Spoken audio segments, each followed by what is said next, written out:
Good evening, everyone. Welcome to our 12th session. 12th, I think. This season. Actually, it's our 30th speech overall. So we are kind of celebrating a little anniversary. And that's why we need food. In this case, food to discuss. Okay, so we will need to eat, unfortunately. Actually, we have to eat. And generally speaking, people who have enough food or more than enough food take it for granted. We don't really bother with it. It's everywhere, especially in Taiwan. It's easily accessible and it's affordable. Usually when people discuss about food or discuss about concerns regarding food, they talk about it in terms of healthy and unhealthy. On the line of, oh, vegetables are healthy and sweets are unhealthy. Yeah, that's about it. Ethan is going to present some more issues related to food consumption and food production. And those are issues that unfortunately lots of people do not think about when they buy food, when they order in a restaurant, when they don't finish their meals, and when they throw out the rest and the packaging. Very important issue, waste and pollution. Pollution related to food production and again waste after food consumption. And does a chicken wing more or less matters? Well, actually it does. And in his speech, Ethan Kegley, titled as Food in the 21st Century, Its Waste and How to Stop It, is going to raise some of these issues, and hopefully it will be provoking enough for you to discuss afterwards. Ethan, please. Thanks. All right, I'm from the States, so obviously this is going to be from an American perspective. I'm not going to be able to nail down how the rest of the world eats very well. So if you have personal views from where you're from, I'd love to hear them. It'd be great later. So no matter if we love food or just eat for sustenance, we have little choice but to seek out what feeds us every day. A little bit about myself. When I was in 10th grade, when I was in 10th grade, so I don't know how old I was, about 16 years old, I was part of a group called Earth Save Eugene. The goal of Earth Save was to try to gently teach people alternatives in their eating lifestyles. The idea was not to tell people what they should eat, and not to tell them that they should not eat meat, but rather to tell them they had other options. Even just eating one meal less of meat a week could and would start a change in the way the world eats. I grew up eating tofu, tempeh, which most people won't know what that is. I spent a lot of time in places like Saturday markets, farmers markets, growers markets, and a thing called the Oregon Country Fair. These are places where one could come face to face with either the farmers themselves or people who bought directly from the farmers. I admit that I am biased, and I always have a soft spot for living this way.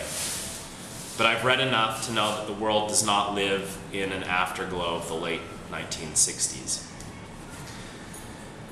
I want to ask you, just at the beginning, if you want to, each of you tell me what is the worst thing you think you ate in the last week.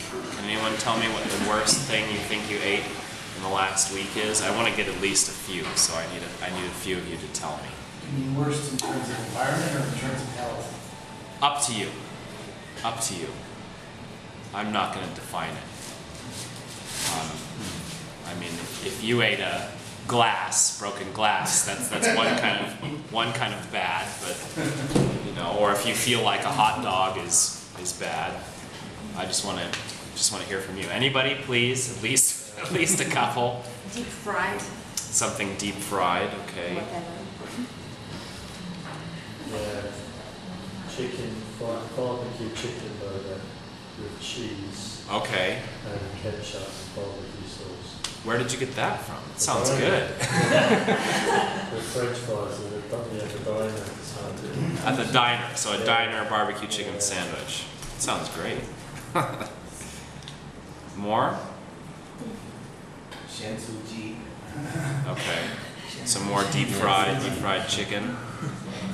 Pork blood in my case. Okay. Oh, okay. Pork blood cake.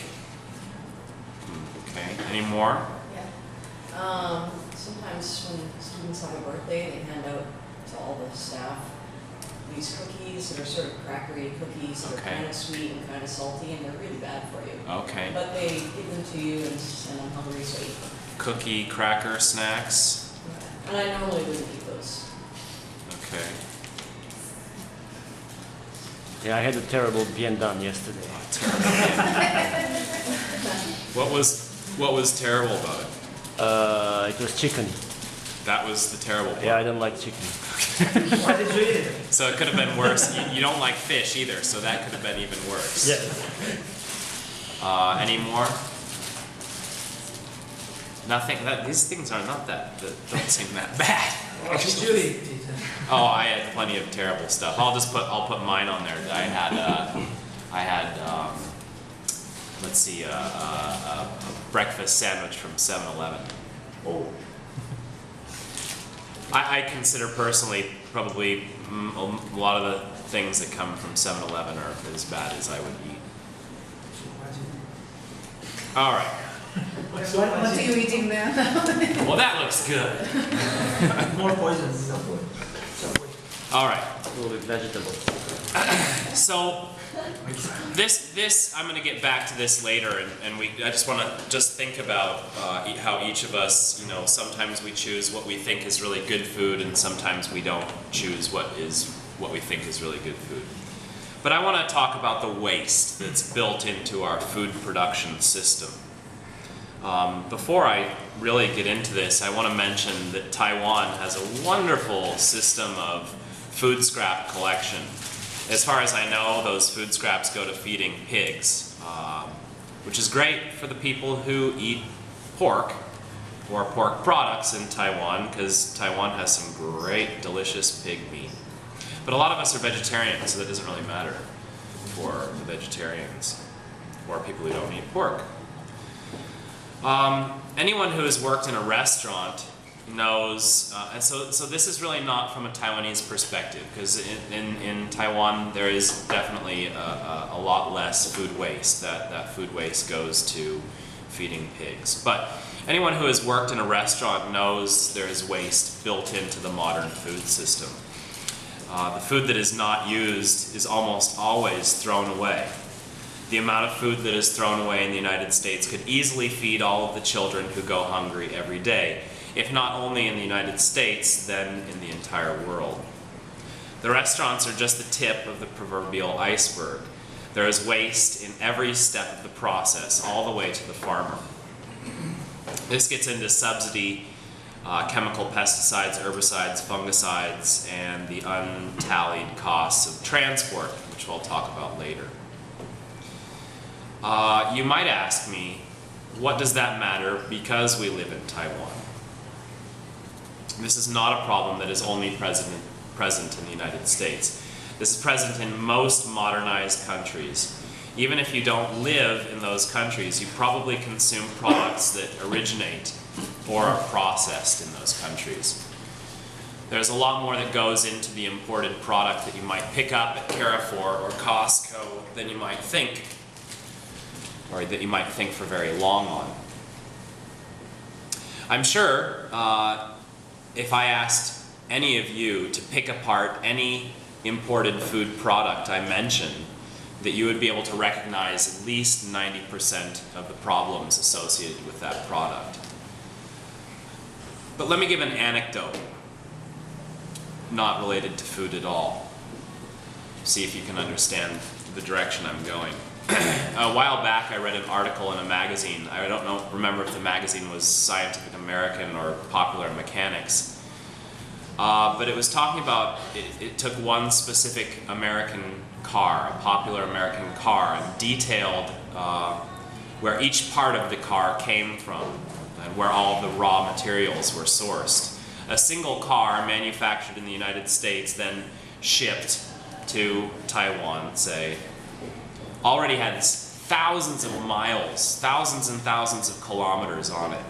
Not in the sense that it's been driven for that long, but each of the car parts were made in at least a dozen different countries from raw materials sourced in at least a half a dozen other countries. I'm understating this a bit. This was a whole full 2 pages talking about every single car part, and there are thousands of individual car parts, and it was really quite amazing to see, you know, one car in the United States having parts from all over the world, where you might have a raw material sourced, say, dug out of the ground in one country, maybe sent to another country to be processed, then sent to a third country to be turned into a car part, and that then being sent to a fourth country, to the United States, to be put into the car. Say the windshield was made in one country, the tires in another, the engine in another country, the raw materials, the glass, rubber, steel, aluminum, copper, silver, quartz, and plastic derived from petroleum were all sourced in separate countries. If you think back 100 years ago, it wasn't really like that. A car made in the United States had materials that were sourced in the United States for the most part. This is no longer true. But I don't want to talk about cars, I want to talk about food. So, last week I bought a can of Chipotle peppers at the city supermarket. I know this is ironic because I said I would, if anyone knows, I said I would stop buying imported canned food products over a year ago. I said I'd never do it again. And I haven't. That was the first thing of canned food that I bought, and I'm happy that I did it because I love Chipotle peppers. But the truth is, it's really hard to get away from imported products. That may be just my perception, but so far I'm not totally free of them. The can of Chipotle peppers was produced in Mexico. It's very possible that all the raw materials, including the aluminum can, were also sourced right in Mexico. It's even possible that the petroleum used to ship that product to Taiwan was taken right out of Mexican soil. Sadly, this cannot be said for most imported products that we purchase. Neither Mexico nor the United States produces enough oil to support its indigenous needs. Both Mexico and the United States are net food importers, as well as, more obviously, net petroleum importers. When we buy imported products, we have to consider the total package, the shipping, the raw materials, and especially the waste that extracting these raw materials creates.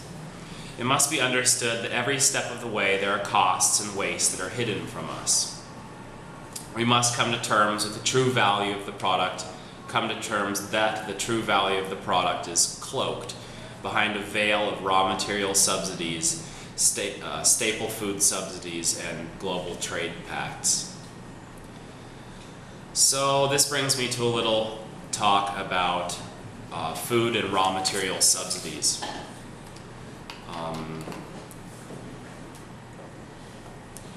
If anyone doesn't know, I'm sure you all know what a subsidy is, but a subsidy is when the government gives materials or food producer money to produce that material.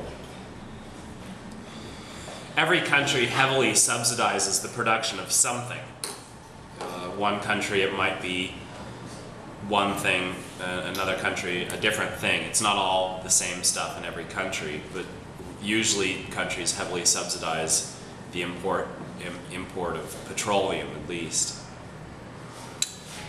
In the United States, there are subsidies for cotton, soy, wheat, and corn, just to name a few. These subsidies come in the form of tax breaks or tax breaks for intermediary companies, as well as money given to the farmers to keep producing one kind of crop. If too much of that crop is produced in any one year, what we would call a bumper year, the right amount is thrown away to keep sort of fake and enforced balance between supply and demand. The problem is, because of these food subsidies, the supply always far exceeds the demand.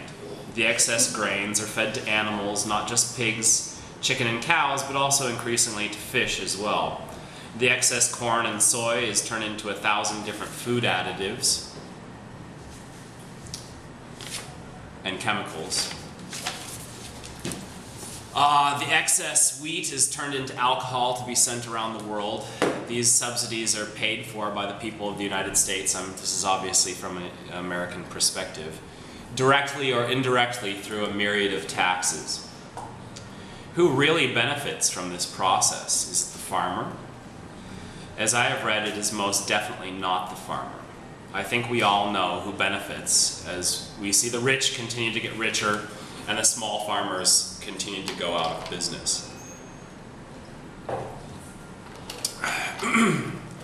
Did any of you ever wonder why food is the price that it is? Where does that price come from? Is it simply supply and demand? Often we can see that supply and demand gives us price fluctuation, but the actual price is set through trade tariffs, free trade zones, and subsidy. If the fuel, talking about petroleum fuel, which is used to make the fertilizer, herbicide, fungicides for the fields, and is also used to transport the products or to run the factories that extract the raw materials from the ores, etc., were not subsidized, we would get a better idea of the true price of the products we buy and the food that we eat. Can you think of any reason why milk should be more expensive than petroleum? It is not because there are not enough cows. There are obviously enough cows. It is because petroleum is heavily subsidized. We are totally hooked on it, and we constantly set aside a good cut of our collective wealth to give us the fix that we need. Where does all that money go? Well, let's just say, when the price of oil goes up by $1 per barrel, the kings of the Arabian Peninsula make $1 billion each, give or take. Now, there are a lot of things I could talk about, but I won't. I could go into the specifics of corn being turned into things like high fructose corn syrup and caramel color, or how the people of the United States consume an average of 300 to 500 extra calories a day from processed foods. Or I could talk about soybeans being fed to cows in turn eating holes in their livers. I could talk about how this problem then begs a solution in the form of antibiotics or other drugs directly fed to the animals we eat.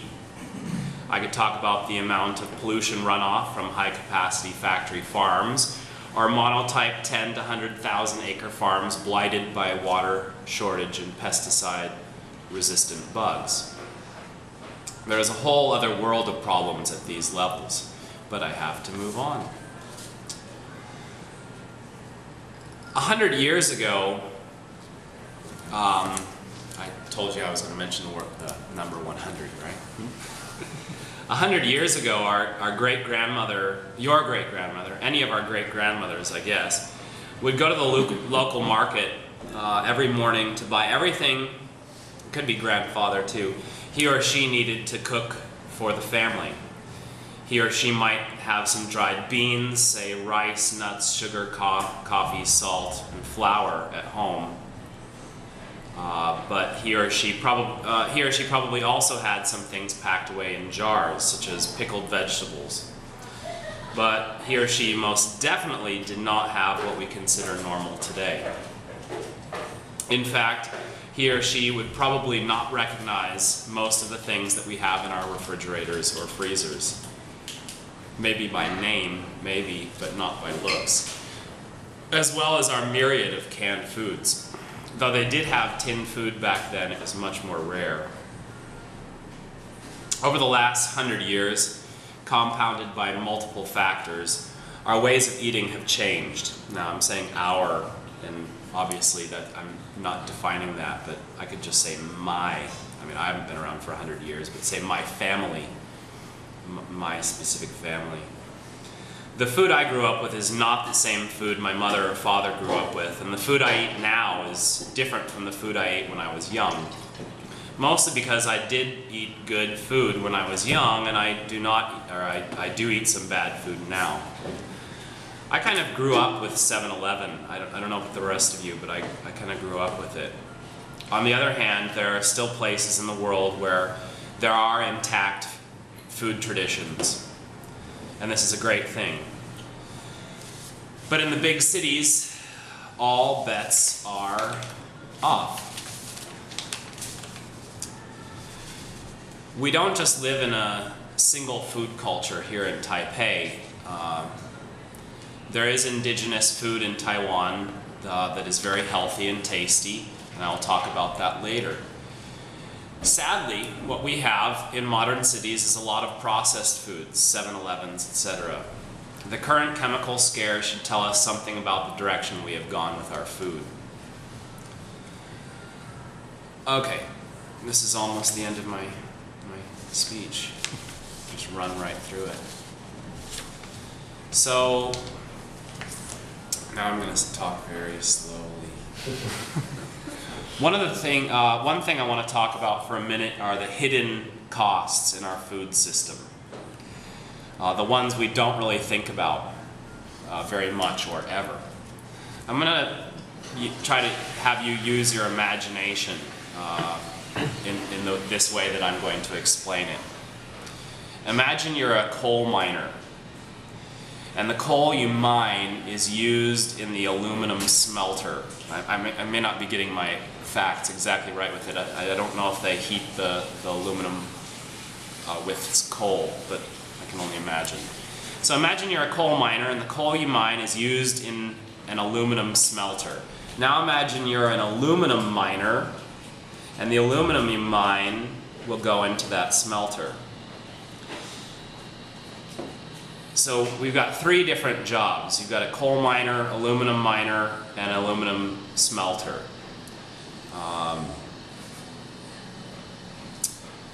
Right, so three different dangerous jobs to create aluminum cans. Dangerous and pollution causing. Now imagine you are a series of farmers, or maybe just a few cool farmers, like a rice farmer, or a wheat farmer, corn farmer, barley farmer, or a hops farmer. These jobs are less dangerous, but most farmers the world over are little appreciated for the world they give us. The jobs get a little better from here. I would say that only because it's time for the brewers. Now imagine you're a brewer. You make the beer that is put into the cans. Now imagine you're a distributor, and those cans are distributed around the world using petroleum burning vehicles. So then you also have to have people making the vehicles, people extracting the petroleum, refining the petroleum, etc. There's a lot of different jobs to get our beer to us, but those then those cans can be put into refrigeration for as long as the power holds out. Anyway, so this is just one way to describe the hidden costs. There are other ways. So how to stop the waste? Because I haven't talked about that at all, but how to stop it? I'm just going to suggest one thing. Buy local, seasonal food. Buy local and seasonal. Start a garden and try to cook everything you can from scratch. So to conclude my speech, I want to emphasize that each of us has the power to vote with our wallet or purse or pocket change or whatever. Every time we go to the cash register, you have the power to vote with your money. I'm sure you can all think of a dozen ways to reduce the waste, and this is probably a good thing to talk about because we're going to have to come up with some pretty darn good ideas over our lifetimes or quite possibly, we will have to deal with heavy food shortages or extremely expensive food. We might even find cities without food. This is one that goes through my mind is like, would I survive if the chain of bringing food into the cities was cut by, say, extremely expensive gas, or by drought or something like that, or some sort of horrible, natural disaster? Would I survive? I mean, do I have enough food in my refrigerator? If the power goes out, how long will I survive? I don't have any canned food. I've got a couple bags of flour. I'm not going to survive for very long. So we might even find cities without food unless the citizens start growing it. Okay, that's it, right? Yes, that's the end of my speech. Okay.